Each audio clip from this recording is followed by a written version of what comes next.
Minnesota is rust. Is this a street rod? So, we're sticking with our definition of what we discussed in the last couple episodes. And this here is a super good example, not of a street rod, but of a traditional hot rod, or someone's, that's the look they're going for. I see a 20s 30s coupe. It could be a Ford, a Chevy, a Plymouth, but that look. I see bigs and littles. I see they look like fiberglass belted cheater slicks in the back. I see wishbones in the front, wishbones in the back for the suspension. I see a dropped front axle in the front.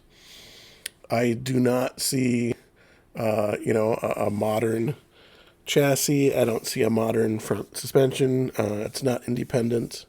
I don't see that new of a small block Chevy there. I see, yes, I use tri-power in there, but looks like three singles, so it's kinda tri-power, right?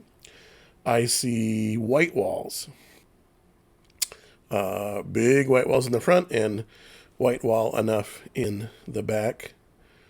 I see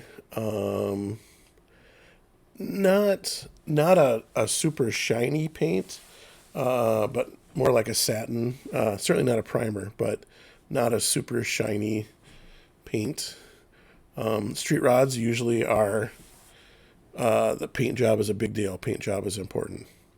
This looks great, but it's not, there's no flames or accents or pinstripes everywhere or whatever paint people do to make paint look fancy. It's not a deep paint. I see side pipes. Hopefully there's some kind of baffles in there. I see where you could run a regular exhaust, the pipe going straight down onto the end. I see a visor, real tiny visor there on the roof of the coupe. So there you go. This is your traditional hot rod. It's built to look like the original nostalgic jalopies. I don't see a big air conditioning unit hanging off the front of the accessories. I don't see anything modern or fancy. It looks nice, looks fancy, but nothing modern. And that's kind of where we're going with the street rod idea. Now remember this: the owner of this considers it a street rod, and that's cool. Your car, you call it whatever you want. But my definition here is a super good example of your traditional hot rod. Thank you much. Minnesota is rust.